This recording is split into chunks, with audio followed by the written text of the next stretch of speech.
Next जो हमारे पास में एग्जाम्पल है that is counting substring in string. Last class में हम लोगों ने सबस्ट्रिंग को फाइंड कैसे करते हैं उसके एग्जांपल्स कवर किए थे। फाइंड और इंडेक्स मेथड हम लोगों ने कवर किया था। अब यहाँ पे सबस्ट्रिंग का, जैसे कि मैंने आप लोगों को पहले भी कहा है, किसी छोटे सा पार्ट, किसी छोटे से पीस को हम सबस्ट्रिंग कहते हैं। अब एक वर्ड या एक कैरेक्टर या वर्ड्स किसी मेन स्ट्रिंग के अंदर कितनी बार प्रेजेंट है उसका काउंट अगर हमें निकालना है तो उसके लिए हमारे पास में यहाँ पे काउंट मेथड अवेलेबल है। अब इस काउंट मेथड के भी हमारे पास में 3 आर्ग्यूमेंट्स होते हैं, बिल्कुल वही 3 आर्ग्यूमेंट्स हैं जो फाइंड और इंडेक्स के केस में थे। सबसे पहला आर्ग्यूमेंट हमें यहाँ पे पास करना होता है सबस्ट्रिंग, कैरेक्टर, वर्ड या फिर वर्ड्स जो आप काउंट करवाना चाहते हैं। दूसरा आर्ग्यूमेंट है यहाँ पे बिगिनिंग। बिगिनिंग यहाँ पे अगर आप मेंशन नहीं करते हो तो बाय डिफॉल्ट ये 0 इंडेक्स से काउंट करना स्टार्ट करता है, और अगर आप स्पेसिफिकली कोई इंडेक्स मेंशन कर दोगे तो फिर वो वहां से स्ट्रिंग को सर्च करके काउंट करने लगेगा।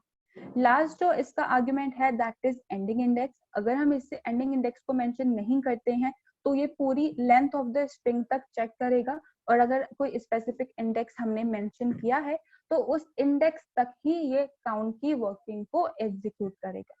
अब इसका मैंने जो एग्जांपल ऐड किया है, सबसे पहले मैंने न्यू दिल्ली नाम की एक स्ट्रिंग क्रिएट करी है जिसे मैंने एस नाम के वेरिएबल के अंदर असाइन करवाया है। अब यहाँ पे सबसे पहला जो मेरा स्टेटमेंट है that is S dot count, और यहाँ पे जो मैंने सब स्ट्रिंग पास की है जिसे मैं काउंट करवाना चाहती हूँ दैट इज दिल्ली। तो दिल्ली हमारी इस एस स्ट्रिंग के अंदर जितनी बार प्रेजेंट होगा उसका काउंट ही हमें रिटर्न करेगा। अब हमारी स्ट्रिंग के अंदर तो सिर्फ एक ही बार दिल्ली प्रेजेंट है तो इसलिए इसने हमें आउटपुट के तौर पे 1 रिटर्न किया है।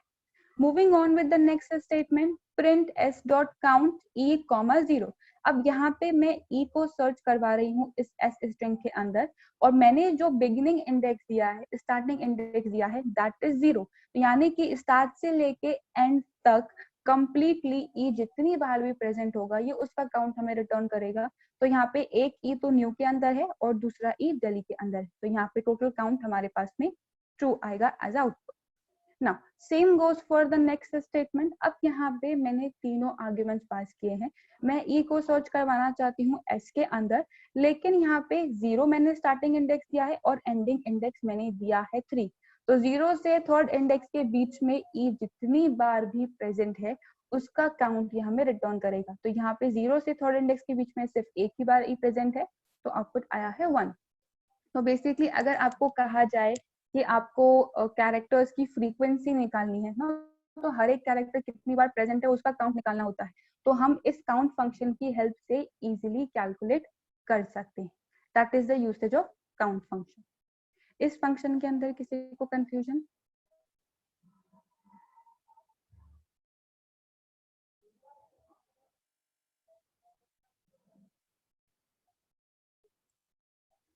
Moving with the next example जो कि है हमारे पास में replacing a string with another string.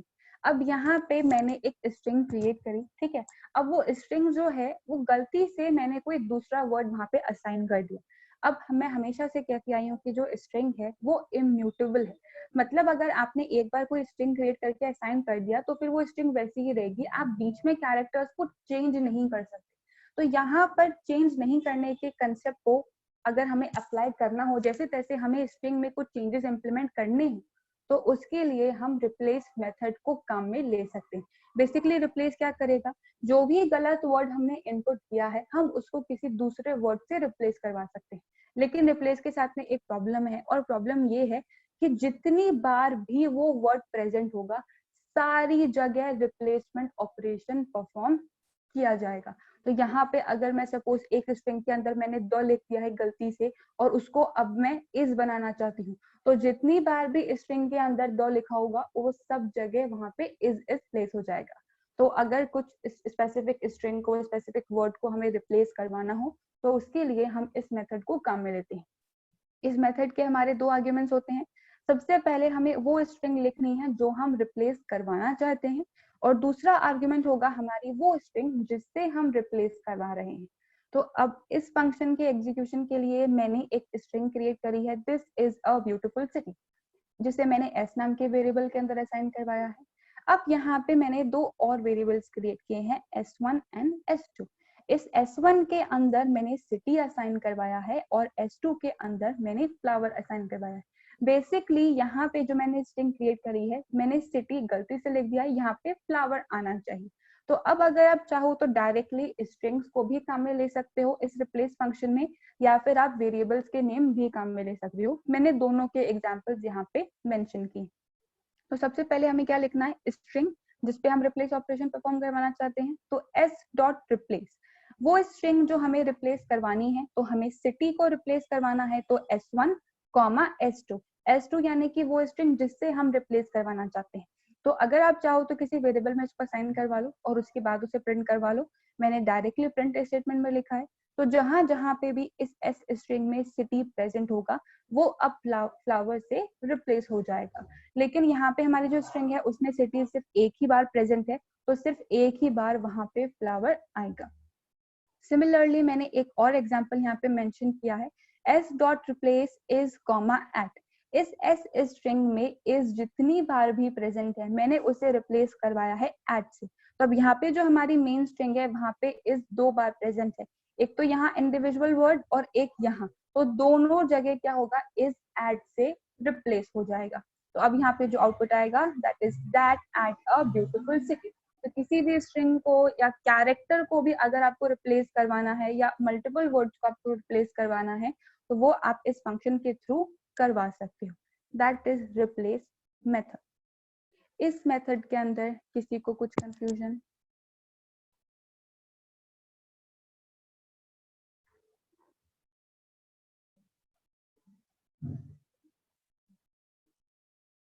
All right, moving with the next function. Next functions है हमारे पास में स्प्लिटिंग एंड जॉइनिंग स्ट्रिंग। अब यहाँ पर कभी कभी क्या होता है, हमारे पास एक बहुत बड़ी स्ट्रिंग होती है, ठीक है, और मुझे कुछ ऐसा काम करवाना है कि इस स्ट्रिंग के अंदर जितने भी वर्ड्स हैं, ठीक है, उन वर्ड्स पे मुझे कुछ वर्किंग इम्प्लीमेंट करवानी है। तो हम क्या करेंगे, स्टार्ट से लेके एंड तक लूप चलाएंगे, फिर स्पेस को चेक करेंगे, जहां जहां पे स्पेस आ रही है उससे पहले के सारे कैरेक्टर्स को फेच करेंगे, फिर कुछ वर्किंग करवाएंगे। बहुत ही लंबा सा प्रोसेस। तो उसे शॉर्ट में करने का एक तरीका है स्प्लिट फंक्शन को काम में लेना। मैंने स्प्लिट फंक्शन इनपुट स्टेटमेंट्स के केस में भी आप लोगों को बताया था। तो ये वही स्प्लिट फंक्शन है जहां पे हम बहुत बड़ी स्ट्रिंग को छोटे छोटे पार्ट्स में ब्रेक कर सकते हैं with the help of split function. Split का मतलब ये होता है चीजों को डिवाइड करना, और यहाँ पे ये डिविजन ऑपरेशन हम परफॉर्म करेंगे स्ट्रिंग। लेकिन डिविजन किस बेसिस पे परफॉर्म करना है, तो यहाँ पे जब भी हम स्प्लिट फंक्शन को काम में लेते हैं तो उसे हमें पास करना होता है एक सेपरेटर कैरेक्टर, जिसके बेसिस पर स्ट्रिंग को ब्रेक किया जाता है। अब ये काम कैसे करेगा, सबसे पहले मैंने यहाँ पे एक बहुत बड़ी सी स्ट्रिंग क्रिएट करी है, strings are group of characters, ठीक है, जिससे मैंने असाइन करवाया है s नाम के वेरिएबल के अंदर। अब मैं इस स्ट्रिंग को ब्रेक करवाना चाहती हूँ। ब्रेक करवाने का मतलब ये है कि ये स्ट्रिंग्स अलग अलग पार्ट के अंदर डिवाइड हो जाए। कैसे डिवाइड हो, जहां जहां पे इसको स्पेस मिल रही है ना, वहां वहां से ये ब्रेक हो जाए, ताकि मुझे हर एक वर्ड अलग अलग मिल जाए, ठीक है। तो मैंने वही चीज यहाँ पे इम्प्लीमेंट किया है, s डॉट स्प्लिट, और इससे मैंने पास किया है space as a separator character. तो अब ये क्या करेगा, इस स्ट्रिंग को ब्रेक करके एक लिस्ट टाइप का एलिमेंट बना देगा। मतलब क्या होगा, जहां पे भी इस स्ट्रिंग को स्पेस मिलेगी, सबसे पहले इसको स्पेस यहाँ मिली है, तो ये क्या करेगा, एक पार्ट ये हो गया और दूसरा पार्ट ये हो गया, तो ये हो जाएगा हमारे लिस्ट के 0 इंडेक्स पे। फिर से हम स्ट्रिंग को ट्रैवर्स करेंगे, फिर से हमें स्पेस मिली है, तो यहाँ से फिर से हमारी स्ट्रिंग ब्रेक हो जाएगी और ये आर हो जाएगा लिस्ट के फर्स्ट इंडेक्स पे।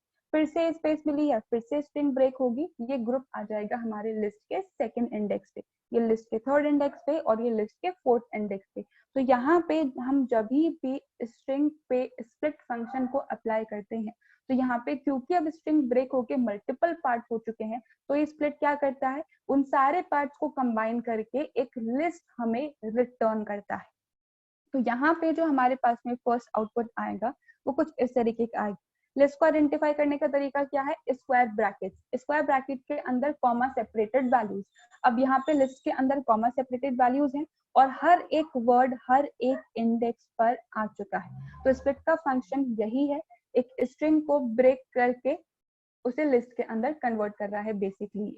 यूजुअली जब आप बाकी लैंग्वेजेस के अंदर स्प्लिट फंक्शन पढ़ोगे तो वहां पे जब हम स्ट्रिंग को ब्रेक करते हैं तो वो सारे पार्ट्स कंबाइन होके एरे में आते हैं, लेकिन यहाँ पे स्ट्रिंग टाइप का जो एरे है वो सपोर्टेड नहीं है, इसलिए ये हमें एरे नहीं बल्कि लिस्ट रिटर्न कर रहा है। तो ये एक डिफरेंस मिलेगा आपको जावा और पाइथन के अंदर। अब सेम फंक्शनैलिटी मैंने एक और बार एग्जीक्यूट की। जो मैं यहाँ पे सेपरेटर कैरेक्टर पास कर रही हूँ, हमारे कीबोर्ड के अंदर जितने भी कैरेक्टर्स प्रेजेंट होते हैं उन सारे कैरेक्टर्स को आप एज अ सेपरेटर कैरेक्टर काम में ले सकते हो। तो नेक्स्ट जो मेरा स्टेटमेंट है वहां पे मैंने ई एज अ सेपरेटर कैरेक्टर पास किया है। तो यहाँ पे होगा क्या, इस स्ट्रिंग में जहां जहां पे भी ई मिलेगा वहां वहां से हमारी स्ट्रिंग ब्रेक होने लग जाएगी। अब जो स्पेस है एज सच हमने उस पे ध्यान नहीं दिया, लेकिन आप इस ई पे ध्यान से फोकस करना। जो हमारा आउटपुट आया है, ई को यूज करके हमने स्ट्रिंग्स को ब्रेक किया है। जिस भी कैरेक्टर को यूज करके हम ये स्प्लिट फंक्शन काम करवाते हैं वो हमारे आउटपुट के अंदर इंक्लूडेड नहीं होता है। यूजुअली क्या होगा, मैंने इस ई को यहाँ से ब्रेक कर दिया तो एक पार्ट पहले वाला बन जाएगा और एक पार्ट ये बाद वाला बन जाएगा। तो इसी तरीके से आप जो भी सेपरेटर कैरेक्टर पास करते हो वो आपके लिस्ट के अंदर इंक्लूडेड नहीं होगा, ये सेपरेटर कैरेक्टर हमारा लॉस्ट हो जाता है। तो अब यहाँ पे इस स्ट्रिंग के हमारे पास में 3 पार्ट बनेंगे। पहला पार्ट तो यहाँ पे इस ई से पहले तक का, और दूसरा पार्ट यहाँ पे इस स्पेस से लेके टी तक का और बाद के आर। तो यहाँ पे जो हमारा आउटपुट आएगा वो कुछ इस तरीके से आएगा। आप यहाँ पे देखिए जो ई है वो कहीं पे भी इंक्लूडेड नहीं है। तो जो भी कैरेक्टर आपने सेपरेटर के तौर पे काम में लिया है वो आपके लिस्ट के अंदर इंक्लूडेड नहीं होगा। और स्प्लिट फंक्शन जो है वो लिस्ट में सारे एलिमेंट्स को कंबाइन करके हमें रिटर्न करता है। इस फंक्शन के अंदर किसी को कुछ भी कंफ्यूजन?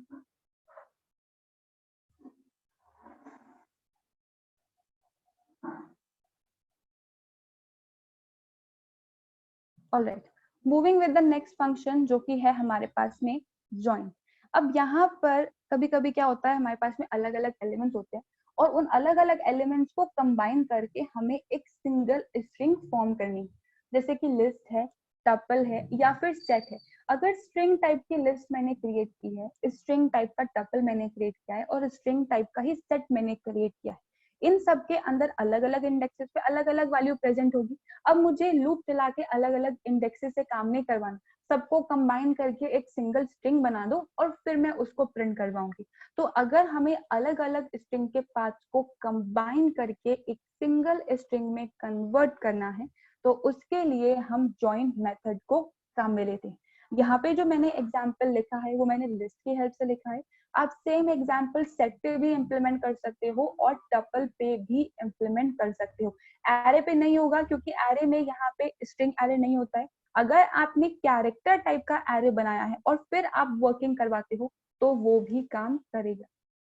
तो सबसे पहले मैंने एक लिस्ट क्रिएट करी है LSC नाम की और यहाँ पे मैंने कलर्स के नेम को स्टोर करवाया है, red green blue and black. अब कलर के नेम है और नेम तो हमेशा स्ट्रिंग में ही होते हैं, तो ये हमारी जो लिस्ट है it is a string type of list. अब यहाँ पे मैंने एक और वेरिएबल क्रिएट किया है SCP नाम का, ठीक है, ये बताने के लिए कि कौन सा सेपरेटर है। अब ये सेपरेटर क्या काम करता है नेक्स्ट स्टेटमेंट में हम देखेंगे। मैंने इसके अंदर एक कॉमा असाइन करवाया है सिंपल। बेसिकली हम लोग क्या करते हैं, इन स्ट्रिंग्स को ज्वाइन करवाने का काम कर रहे हैं। तो अब जैसे ही हम लोग इनको ज्वाइन करवाएंगे तो रेड के बाद डायरेक्टली ब्लू आ जाएगा, ब्लू के बाद डायरेक्टली ग्रीन और ग्रीन के बाद डायरेक्टली ब्लैक। तो कौन सा वर्ड कहाँ से शुरू हो रहा है, कौन सा वर्ड कहाँ से खत्म हो रहा है, ये हमें कैसे पता चलेगा? तो उसी के लिए हम यहाँ पे काम में लेते हैं सेपरेटर कैरेक्टर। स्प्लिट फंक्शन में जिस तरीके से स्ट्रिंग को ब्रेक करने के लिए सेपरेटर कैरेक्टर काम में लिया जाता है, उसी तरीके से ज्वाइन के अंदर स्ट्रिंग्स को जब हम ज्वाइन करते हैं तो किस कैरेक्टर से सेपरेट होकर स्ट्रिंग ज्वाइन हो वो सेपरेटर कैरेक्टर हमें यहाँ पे पास करना होता है। कोई कंपल्सरी नहीं है कि आपको कैरेक्टर पास करना है, ओपनिंग या क्लोजिंग डबल कोट्स आप लिख दो अगर कंटिन्यूस स्ट्रिंग लिखवानी है, लेकिन यूजुअली सेपरेटेड आते हैं ताकि यूजर को समझ में आ जाए कि क्या आउटपुट जनरेट हुआ है। तो यहाँ पे जो इसका सिंटेक्स है, सबसे पहले हमें मेंशन करना होता है सेपरेटर कैरेक्टर, जो कि हमारा वेरिएबल है। अगर आप चाहो तो डायरेक्टली कोट्स के अंदर भी कोई कैरेक्टर मेंशन कर सकते हो, जैसे कि मैंने नेक्स्ट स्टेटमेंट में लिखा है। तो सेप डॉट ज्वाइन, अब हम किसे ज्वाइन करवाना चाहते हैं, हम इन लिस्ट के एलिमेंट्स को ज्वाइन करवाना चाहते हैं, तो उस वेरिएबल का नाम हमें यहाँ पे मेंशन करना है। तो अब होगा क्या, सारे जो एलिमेंट्स हैं that is red, blue, green and blank, वो आपस में एक दूसरे से ज्वाइन हो जाएंगे, लेकिन किससे सेपरेट होके, कॉमा से सेपरेट होके। तो यहाँ पे जो आउटपुट है वो कुछ इस तरीके से आएगा, red comma blue comma green comma black. तो यहाँ पे सेपरेटर कैरेक्टर बस हमें ये बता रहा है कि अच्छा ये एक वर्ड है, ये दूसरा वर्ड है, ये तीसरा वर्ड है और ये फोर्थ वर्ड है, वरना डायरेक्टली डी के बाद भी आ जाएगा तो कौन सा वर्ड कहाँ से शुरू हुआ कहाँ पे खत्म हुआ ये हमें समझ में नहीं आएगा। ठीक है, सिमिलरली मैंने यहाँ पे एक और स्टेटमेंट लिखा है ज्वाइन के लिए। अब यहाँ पे मैंने जो सेपरेटर कैरेक्टर लिखा है वहां पे एक सिंगल कैरेक्टर नहीं बल्कि 4 कैरेक्टर है, 4 डैश मैंने यहाँ पे मेंशन किए हैं। तो जब अब मैं इस लिस्ट पे ज्वाइनिंग ऑपरेशन परफॉर्म करूंगी तो हर एक एलिमेंट इस 4 डैश से कंबाइन होगा और फिर एक कंप्लीट स्ट्रिंग को फॉर्म करेगा। तो सबसे पहले रेड आया है, फिर 4 डैश आए हैं, फिर ब्लू, फिर 4 डैश, फिर ग्रीन, फिर 4 डैश और फिर ब्लैक। तो सेम तरीके से आप यहाँ पे स्ट्रिंग को ज्वाइन करवा सकते हो with the help of join method. इस फंक्शन के अंदर किसी को कुछ भी कंफ्यूजन?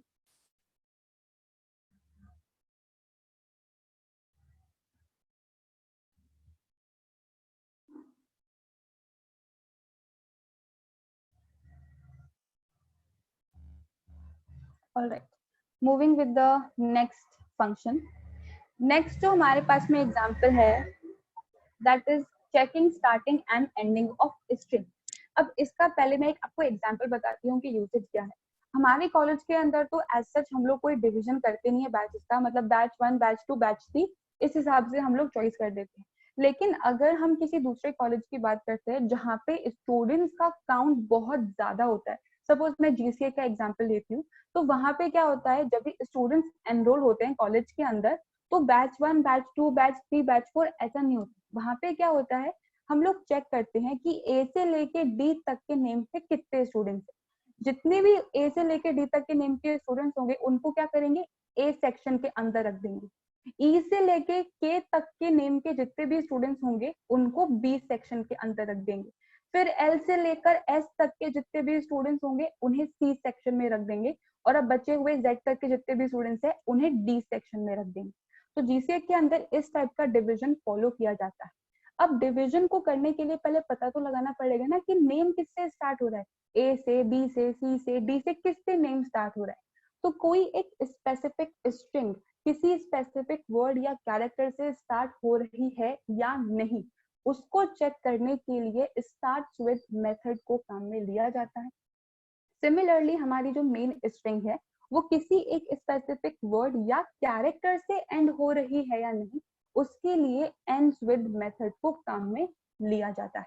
यहाँ पे मैंने एक स्ट्रिंग क्रिएट करी है दिस इज पाइथन, जिसे मैंने असाइन करवाया है एस नाम के वेरिएबल के अंदर। अब यहाँ पे मैंने चेक किया है S dot start with this, यानी कि हमारी जो ये एस स्ट्रिंग है क्या वो दिस से स्टार्ट हो रही है, तो हाँ ये दिस से स्टार्ट हो रही है, तो ये हमें ट्रू रिटर्न करेगा। जो भी स्ट्रिंग यहाँ पे हम पास करते हैं अगर उसी से हमारी मेन स्ट्रिंग स्टार्ट हो रही होती है तो ये ट्रू रिटर्न करता है, और एल्स ये हमें फॉल्स रिटर्न करेगा। जैसे कि हमारा नेक्स्ट स्टेटमेंट, यहाँ पे भी मैंने सेम स्टेटमेंट लिखा है S dot starts with this, लेकिन अब यहाँ पे दिस का जो टी है वो स्मॉल है और मेन स्ट्रिंग में हमने टी को कैपिटल लिखा है। तो स्टार्ट्स विद और एंड्स विद फंक्शन भी केस सेंसिटिव चेकिंग करेंगे, तो आपको इस चीज का यहाँ पे ध्यान रखना है। और क्योंकि स्मॉल टी से स्टार्ट नहीं हो रहा है तो इसलिए सेकेंड आउटपुट हमारा फॉल्स आया है। Same goes for the ends with function, S dot ends with H O N. अब यहाँ पे जो हमारी स्ट्रिंग है, हाँ ऑफकोर्स पाइथन के अंदर एच ओ एन है और इसी से ही हमारी स्ट्रिंग एंड हो रही है, तो अब ये हमें ट्रू रिटर्न करेगा। अगर इसके अलावा सपोज मैं हॉप लिख देती एच ओ पी, तो अब एच ओ पी से तो एंड हो नहीं रहा है, तो फिर ये हमें फॉल्स रिटर्न करता। तो कोई भी स्ट्रिंग किसी स्पेसिफिक वर्ड से स्टार्ट हो रही है या नहीं, एंड हो रही है या नहीं, उसके लिए हम इन दोनों मेथड्स को काम में ले सकते हैं। आई होप मैं इसका यूसेज आप लोगों को समझा पाई हूँ। किसी को कुछ भी कंफ्यूजन इन फंक्शंस के अंदर?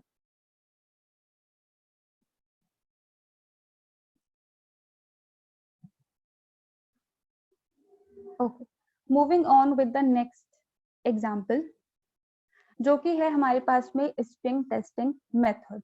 बेसिकली स्ट्रिंग क्या है हमारे पास में, कलेक्शन ऑफ कैरेक्टर्स। तो अगर मुझे कैरेक्टर्स का नेचर चेक करना हो कि वो कैरेक्टर किस टाइप का है, तो उसके लिए पाइथन के अंदर हमारे पास में कई तरीके के मेथड्स प्रोवाइड करवाए गए हैं जो स्ट्रिंग टेस्टिंग मेथड्स कहलाते हैं। ठीक है, तो यहाँ पे हमारे पास में ऑन टोटल 7 टाइप्स के फंक्शंस है। एक एक करके मैं पहले आपको इनका यूसेज बता देती हूँ, फिर हम एग्जाम्पल की तरफ मूव करेंगे। सबसे पहला जो फंक्शन है वो है हमारा इज अल्फा।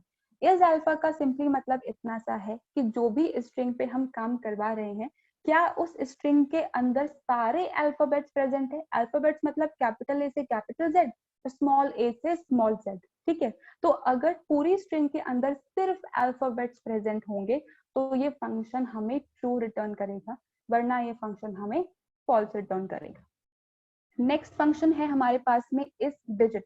अब डिजिट से आप मतलब समझ ही गए होंगे 0 से लेके 9 तक।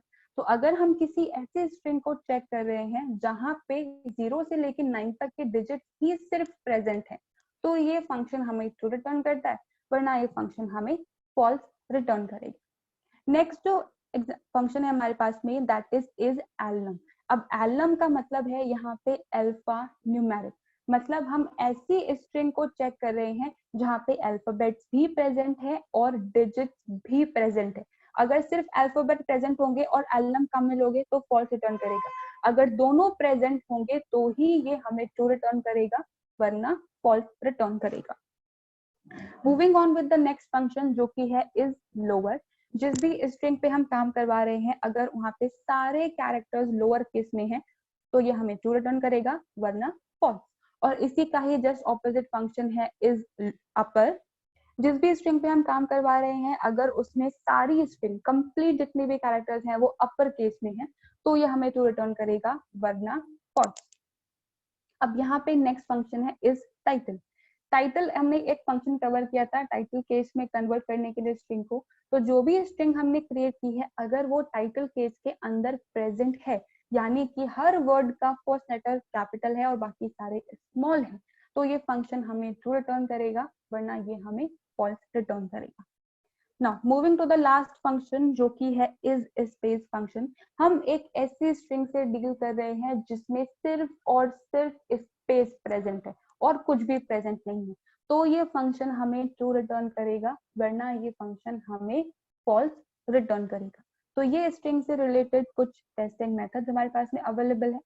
नेक्स्ट जो एग्जाम्पल मैंने यहाँ पे क्रिएट किया है, मैंने एक स्ट्रिंग क्रिएट करी है और उस स्ट्रिंग के अंदर कितने कैपिटल लेटर्स है मुझे उनका काउंट निकालना है। तो यूजुअली हम लोग क्या करते हैं, 0 से लेके लेंथ -1 तक का लूप चलाते हैं और हम लोग रेंज एक फॉर्म करते हैं। कैपिटल ए से कैपिटल जेड के बीच में अगर कैरेक्टर है तो हम क्या करेंगे, उसमें इंक्रीमेंट कर देंगे, कैपिटल की वही होती है। या फिर आप रेंज जो ORD फंक्शन है उसकी हेल्प से भी रेंज क्रिएट कर सकते हो। 65 से 90 के बीच में अगर आता है SI तो मतलब वो अपर केस ही है, तो फिर से हम काउंट में इंक्रीमेंट कर सकते हैं। अब यहाँ पे लूप तो ऑफ कोर्स चलेगा ही 1 बाय 1 कैरेक्टर के लिए, लेकिन हमें रेंजेस को फॉर्म करने की जरूरत नहीं है। हम डायरेक्टली इस अपर फंक्शन को काम में ले सकते हैं कैपिटल के काउंट के लिए। सिमिलरली अगर लोअर का काउंट निकालना है तो लोअर फंक्शन काम में ले लो, डिजिट का काउंट निकालना है तो डिजिट का आप फंक्शन काम में ले सकते हो। तो मैंने उसी का यहाँ पे एग्जाम्पल ऐड किया। सबसे पहले मैंने यहाँ पे अल्फाबेट्स एक स्ट्रिंग क्रिएट करी है जिससे मैंने s नाम के वेरिएबल के अंदर असाइन करा है। अब यहाँ पे ABETS जो है वो अपर केस के अंदर प्रेजेंट है। अब मुझे यहाँ पे काउंट निकालना है कैपिटल का, तो मैंने काउंट नाम का ही एक वेरिएबल क्रिएट किया है जिससे मैंने 0 से इनिशियलाइज करवा दिया है। अब यहाँ पे मैंने लूप चलाया है for i in range length of s। तो यहाँ पे जो इस s की लेंथ होगी, आई थिंक यहाँ पे 9 कैरेक्टर्स है हमारे पास में, ठीक है। तो यहाँ पे अगर मैं 9 पास करूंगी तो एंडिंग वैल्यू इंक्लूडेड नहीं होगी, 0 से लेके 8 तक की रेंज ये हमें क्रिएट करके देगा और i 1 बाय 1 0 से लेके 8 तक के हर एक एलिमेंट को रेफर करेगा। अब मुझे चेक क्या करना है, इस हर एक इंडेक्स पे जो कैरेक्टर प्रेजेंट है वो अपर है या नहीं। तो उसे मैंने इफ कंडीशन के अंदर लिखा है if s of i dot is upper. तो सबसे पहले i पे क्या है, i के अंदर 0 है, इस s स्ट्रिंग के 0 इंडेक्स पे जो भी कैरेक्टर प्रेजेंट है इज अपर, क्या वो कैपिटल है, अपर केस में है? हाँ है, हमारा ए जो है वो अपर केस में है। तो क्या करो, काउंट में एक का इंक्रीमेंट कर दो, काउंट प्लस इक्वल्स टू 1। फिर आई का इंक्रीमेंट होगा, आई 1 को रेफर करेगा, तो एस का फर्स्ट इंडेक्स यानी कि एल, अब एल तो अपर में नहीं है तो ये कंडीशन ट्रू नहीं होगी, आई का फिर से इंक्रीमेंट, अब आई 2 को रेफर करेगा, 3 को, फिर 4 को, फिर 5 को रेफर करेगा। अब आई 5 को रेफर कर रहा है, इस स्ट्रिंग के फिफ्थ इंडेक्स पे हमारे पास में कैपिटल बी है, कंडीशन ट्रू होगी, फिर से काउंट में इंक्रीमेंट हो जाए। फिर आई का इंक्रीमेंट होगा, 6 इंडेक्स पे पहुंच चुके हैं, एस ऑफ 6 यानी कि कैपिटल ई इज अपर है तो ऑफकोर्स काउंट में इंक्रीमेंट होगा, फिर टी चेक होगा, फिर एस चेक होगा, तो अल्टीमेटली जो हमारा काउंट है उसमें इंक्रीमेंट होता जाएगा। और जैसे ही हमारे लूप का एग्जीक्यूशन कंप्लीट होगा, मैंने यहाँ पे एक मैसेज प्रिंट करवाया है, काउंट ऑफ कैपिटल लेटर्स, जिसे मैंने कंबाइन करवाया है काउंट नाम के वेरिएबल के साथ। तो यहाँ पे जो हमारा आउटपुट आएगा that is count of capital letters 5। इसी तरीके से अगर आपको कहा जाए कि लोअर भी निकालो, तो आप यहाँ पे फिर से if S of I dot is lower, तो फिर से आप काउंट में इंक्रीमेंट कर सकते हो और लोअर का काउंट भी निकाल सकते हो। अब यहाँ पे मैंने इंडेक्स की हेल्प से कैरेक्टर्स को चेक किया है। अगर आपको ये रेंज वाला मेथड काम में नहीं लेना है तो फॉर आई इन एस को यूज करके भी आप लूप चला सकते हो। फिर आपको आई को चेक करना होगा, if I dot is upper तो काउंट प्लस इक्वल्स टू 1। दोनों तरीकों से आप यहाँ पे काम कर सकते हो। मैंने यहाँ पे इंडेक्स की हेल्प से काम करवाया। इस क्वेश्चन के अंदर या किसी भी मेथड के अंदर किसी को कुछ कंफ्यूजन?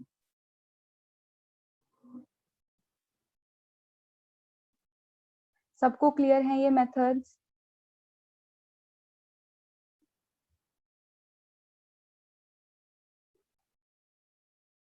ऑलराइट, अब हमारा जो स्ट्रिंग है उसका एक लास्ट एग्जांपल बाकी रह गया है, पर वो लास्ट एग्जांपल जो है वो कवर नहीं होगा बिकॉज थोड़ा सा लंबा है ये एग्जांपल, तो हम फिर नेक्स्ट क्लास में ही इसे स्टार्ट करेंगे। तब तक जो फंक्शंस हैं आप लोग एक बार ट्राई करके देख लेना। किसी को किसी भी फंक्शन में कुछ भी प्रॉब्लम आती है then let me know in the next class. Alright guys, thank you so much everyone.